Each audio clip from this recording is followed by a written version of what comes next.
ladies and gentlemen, if you've been keeping up with version 2.2, that live stream and everything new coming in the update, you would know that we're going to have a new region called Avanolium. And I'm going to be honest here, this is not like the Riccioli Islands. This is not like that little dinky Montelli vault where you basically had no real exploration to do at all. Avanolium is looking pretty goddamn insane, and it's got a lot of very, very interesting stuff in it. And so what I wanted to do was take some time to break down everything that's going to be in it, from obviously the new region and exploration features all the way to some of the enemies that you're going to be finding in there. So with that, let's go ahead and get right on into it. And you can kind of see with the graphics that we're seeing over here, this looks huge. This area looks absolutely ridiculous. And if I were to just like take a look at this and then look at what we have in game, this is the one area in Renacita that I feel like it's super inspired by. If you all know about like the lifer and that maze, that whole sort of dynamic that we have going on over there,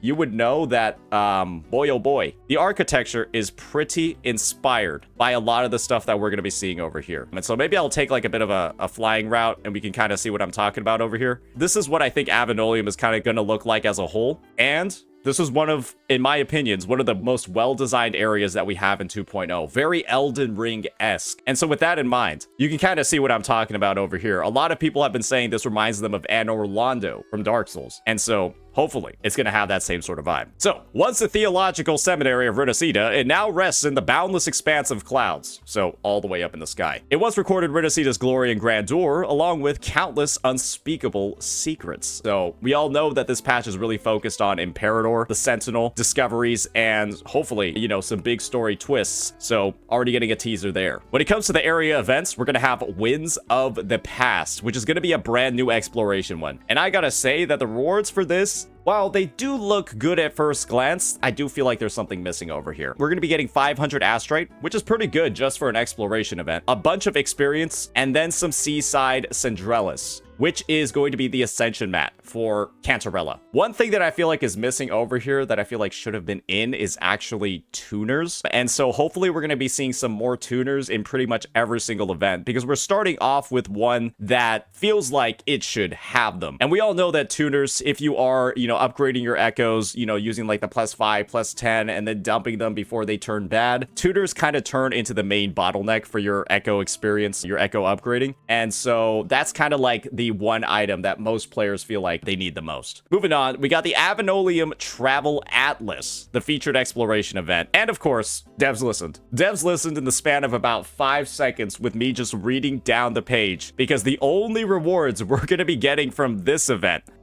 is Astrite and tuners. So it just looks like the rewards are being split up in a pretty interesting way. They could have just gone like 50-50 on both of these and just had them all give the same stuff. But hey, I guess if you do just really want the tuners ASAP, you know, you want those right off the rip when the patch starts, you can just rush this event instead. Maybe that's a good thing after all. You get to choose like which event you want to focus on to get the rewards that you want to focus on between the two. So yeah, I mean, I don't view that as a bad thing at all. We just have to see how many tuners this actually provides. Next, we got the Acropolis Documentarian, a photo collection event. If you're familiar with this, all you do is you just walk around to the various spots that there's going to be in the overworld and just take photos. Some of these might require you to actually complete some side quests first to be able to unlock them. And so it's another bit of like an incentive to explore more in the patch and actually get all of those blue quests on your map done, because some of them will likely be locked. Some of the photos will likely be locked around those. So keep that in mind. Next up, the Maiden, the Defier, and the Death Crier. The main quest, Chapter 2, Act 4. We're going to be picking up right after the main quest for 2.0. You're going to notice that this is not really taking into account some of the stuff that we saw in 2.1, at least when it comes to the numbering. Hopefully, we'll see some references to Cetus, Phoebe, and this whole fishing event that we had in the past. Moving on. Journey through the Pilgrim's Path. After arriving in Renacita, Rover is invited by Cantarella. Kind of like a juxtaposition with 2.0, where we got invited by Carlotta to Renacita. And so Carlotta was like the executor of the Monte Fratelli family. Cantarella's the head of the Phasalia family, and we're going to be joining her to embark on an adventure to rescue Sentinel Imperator. But as we all know, Sentinel Imperator might not be what they seem on the surface. Many mysteries remain unsolved, but Cantarella is certain of one thing, that the real Blessed Maiden is already dead. Boy, oh boy, I'm not really sure what that means. Maybe the Blessed Maiden, the dead one, is actually Lorelei, and that's like the whole sort of like connection that we have going on. That would be a pretty crazy reveal that occurs, because we all know, right, that Lorelei played a huge role, got, you know, almost like a bump with her Phantom version over in 2.1, and I do feel like her story is not over yet. So we'll have to see how that all works out. Maybe I'm just, you know, spouting out of my ass right now. We'll just have to see how that all works. Then we got revisiting the sacred venue with Cartithia. You know, that illusory lady that nobody else could see, kind of like who many believe is the Blessed Maiden, or like the Resonator of the Sentinel. Cartithia, the young woman who has no memory of her past, the erstwhile Blessed Maiden. But she's already dead. Is she a Resonator serving Imperator or Leviathan, with Leviathan being known as the Thenodian and Imperator being known as the Sentinel? I've reached my final destination, one last swan song, and then the lights go out. We also know that Cartithia is also supposed to be the boss in like her mommy form. She's the new weekly boss in her mommy form. So clearly something is going to happen, and she is going to materialize in the real world, and, you know, we're going to have a bit of a tussle with her. I mean, that's not a spoiler. It's like you scroll down and it's there. The Wheel of Broken Fate. Fleur-de-lis, Child of Divinity. The Immaculate Aurier. A prison hangs in the heavens, devouring glory from the past. Upon the divine throne covered in thorns, she waits for Rover. So we don't get a lot of details about this. All we know is that Fleur-de-lis, or Cartithia's dark form, bigger form, we're going to fight her, and she's going to drop an echo that turns into Arrow Rover's signature, right? The sword that we saw before that kind of like slashes around. So we've got that, all that stuff going on. That's like a brief summary of the quest. I do think this is going to be an absolute banger. One thing that we didn't see in here is all of the stuff around the Phasalias and the Porto Divino Castle, but that might just be in Cantarella's story quest, which I think we're going to be seeing in just a bit. So, moving on to the new locations, we have the title of the update, Avanolium, the Inverted Seminary. And so, as you can see, we have like all of those gravity effects. A bunch of shit is upside down. Some of the shit is upright, but the world does look a little bit messy. We got this whole floating area over here with these cards or doors. I'm not sure if we're going to be going into these. Maybe this is going to be like a setup for like some type of event, because I would imagine being able to like walk into these doors and then like go somewhere else, or like go into some combat zone. That would be pretty interesting. Then we got the Path of Bestowal, and this is where stuff gets a little bit more creepy looking at all those lights, and you know, clearly all of these Imperator statues. We all know that there's something a little bit fishy with that Sentinel. And then Zargon Garden. Boy, oh boy, this kind of just looks like Natlan if it was done right. Imagine if we didn't have flight and all we had were like Natlanese characters like Mavawika or Varisa or Chaska. Oh, imagine what a pain in the fucking ass this place would be to explore. But thankfully, we just go ahead, right? And once we're over here, we're just going to be able to, well, I mean, literally just do this, right? We're just going to be able to press the flight gadget and kind of just go wherever the fuck we want. And I'm going to be real. I feel like this is going to be a ton of fun. That's kind of what happens when you have quality of life that's entirely free to play. That's the best exploration mechanic that you have in the game. We're all talking about Cantarella, right? We're all talking about Phoebe. We're all talking about Shorekeeper's exploration quality of life. But hey, while you might have concerns about that, and they're, you know, pretty justified, we still have this. And it's the best way to traverse in the game. So we got all that going on. Next is going to be the Holy Spire of Confluence. And this looks like the boss battle arena. This looks like a place in Dark Souls that you like walk up to, or maybe Elden Ring that you walk up to, and there's going to be a fog door right here. There's supposed to be a fog door right here, and then we walk into it to go fight the boss. I would love if they did something like that. Maybe throw in like a reference to like the Dark Souls series. Have a bit of fog going on. You know, it's high up in the clouds and in the skies. Just use the clouds as fog. Then you just walk in and then go get your cheeks clapped by Cartithia. It's going to be a great time. All right, so we covered all the new areas. Now let's get into the new gameplay features. So scattered around the Avanolium are gravity calibrators, and I love this little animation that they have. The fact that you're able to sort of like change the direction, change the orientation. I don't know if you guys are familiar with Penacotti's implementation in Honkai Star Rail. I feel like this is just going to be a better version of it. You had all like those twisty turns in Penacotti where you would go like upside down, go like upside walls. all of that stuff, but it was a little bit uncontrolled. It was like built into the environment. And so having like these calibrators over here where you get to decide where to go and the colors are indicating what direction you're in, I feel like that's going to make this exploration experience a bunch of fun. So very excited for this, to see how it works, see how flight interacts with all these mechanics. I think it's going to be a really great time. So yeah, that's going to help you reach areas that would otherwise be unreachable. A bit of a puzzle solving mechanism, but hopefully there's going to be a lot of chests and rewards in the process. Next up, we got the Ace Wings. Use utility flight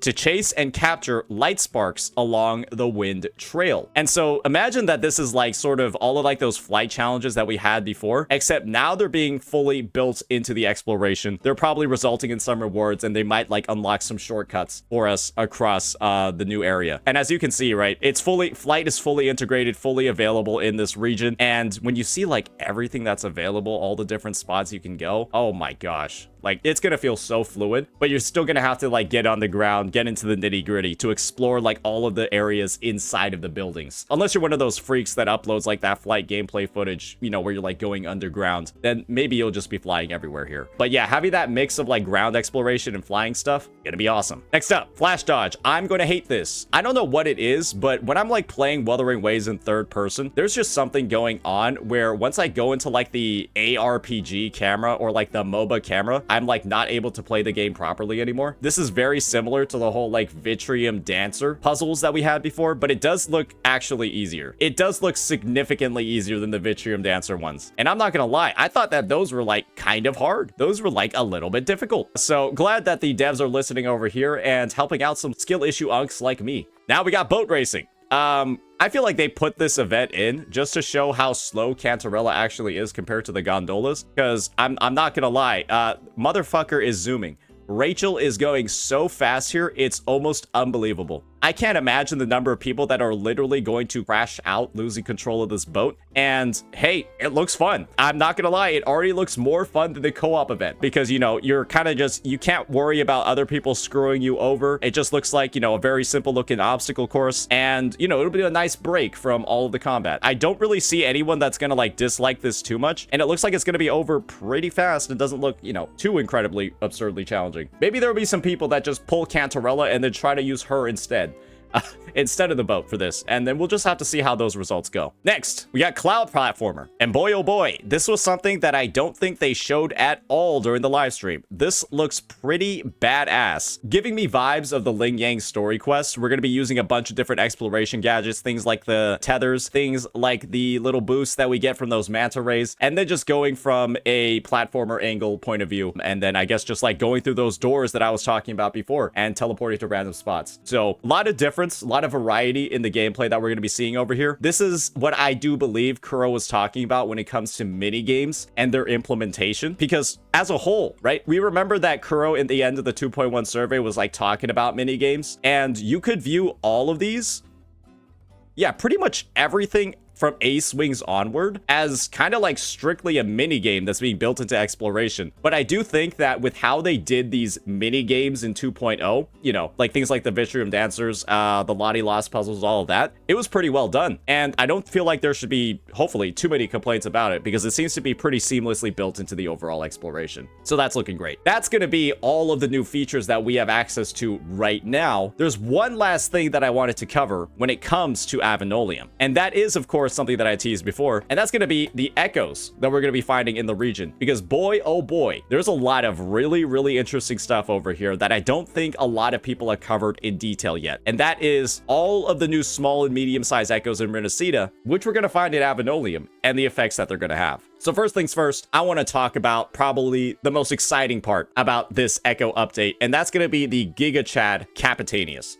So Capitanius is actually going to be the elite class Echo. He's going to be a summon. And one of the crazy things that this Echo is going to do is you're going to summon it to deal damage, but it's also going to grant a spectral damage and heavy attack damage bonus in the main slot. And so one thing that I wanted to show you was the current Spectrofrazzle Echo that we have in the main slot. And if Capitanius is what we're expecting, it might just be strictly better than the Nightmare Morning Ikes. So this is the thing. This is the Nightmare Morning Ikes, which is on the Spectrofrazzle set. The Resonator with this Echo equipped in their main slot gains a 12% spectral damage bonus. That's it. It's a 12% spectral damage bonus. And this is the thing, guys. When you look at every other Nightmare Echo, look at the Thundering Memphis over here. 12% electro damage bonus and a 12% resonance liberation damage bonus. You look at Glizzy Rider, 12% fusion damage bonus and then 12% resonance skill. Hell, let's look at one more. Let's look at the Gorilla. 12% arrow damage bonus and 12% heavy attack. And then we just got the little dinky little Morning Ikes over here. All it has is 12% spectral damage bonus.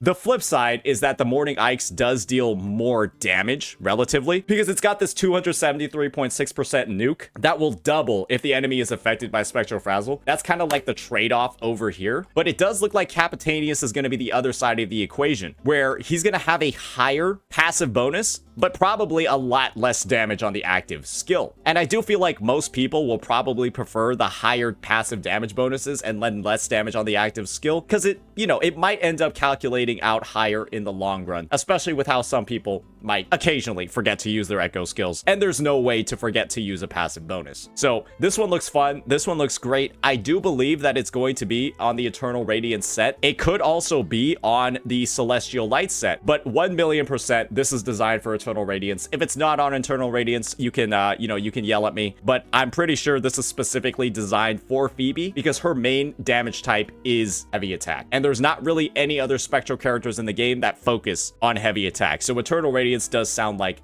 the way to go for this. Next up, we're gonna have LaGuardia, and I'm gonna be real here. This is probably not an echo that a lot of people are gonna be using. It's just a 1 cost. I thought it was gonna be a 3. This is like what we find in Reguna, kind of like defending all the areas led by the Order. This leads us to believe that Avanolium is kind of sponsored by the Order, so it's a bit more of like a lore, like a cool lore thing, not necessarily like a meta echo I think anybody is going to use. It is unfortunate what Kuro kind of is doing with some of the 1 costs. I love what they did with Capitanius, actually made it worthwhile to slot in the main echo slot because of that passive bonus. But for some of the stuff that we're seeing over here, there's really not going to be too much of a point. It's just going to make some of your sets easier to farm. And so that's the point of view that I would have on it. Same thing with Sagittario over here. This is just going to be a bow version of LaGuardia. It does have a unique mechanic though that you might see some use out of in holograms, where it essentially gives you iframes. Getting attacked while moving in the Sagittario form is going to basically trigger an enhanced dodge counter and allow you to be immune to damage for that attack. So it might be something for you to slot in if you want to have, want to be a little bit spicy, but do keep in mind you're going to be losing a lot of those passive damage bonuses, and I don't think this echo skill is going to do a particularly large amount of damage. Then we got Sicardos, which is just going to be, you summon it and it deals arrow damage to enemies. I think, again, this is just something that's probably just going to fuel the new Welkin set, which is going to be focused on arrow erosion. Maybe they'll like buff it in the future to make it apply arrow erosion, but yeah, nothing too crazy here. And then we got all of the different Drakes. Same exact sort of deal going on. You just summon these. They deal damage of their type. This one's probably going to be Frosty Resolve. This one's probably going to be Void Thunder. And then this one is also probably just going to be the new arrow set. I think it's like Gusts of Welkin that focuses on arrow erosion. And all of these Drakes are just going to be summonable pets as echoes that just drop into the battlefield, attack like once or twice, and then leave. I would love to see these expanded on in the future because they're a cool implementation. Maybe some way to like make these like semi-permanent where you just get like a bunch of passive damage from your character, and you maybe sacrifice the bonuses in the main slot, and these are just like permanently summoned. I feel like that would be an interesting way to create more trade-offs in the active echo slot instead of just like all of this, which we know nobody's really going to use unless they're literally just goofing around. And that's kind of like just how it is. Nobody really uses these 1 costs unless they're messing around. So bit of a miss there. Hopefully we see them expanded on more in the future. But with that, that's going to be everything that we've been updated on when it comes to Avanolium. I think that there is a lot of stuff to be excited about, and it's going to be one of the better exploration additions that we've had in the patch. We all know that flying is a very, very big tool, a very, very big asset in Renacida, and I do believe that Avanolium and everything that we've been seeing in here is going to make great use of it, and probably is going to be a way better exploration experience compared to version 2.1, which was, in all honesty, quite limited. So looking forward to that. Let me know what you think. Peace.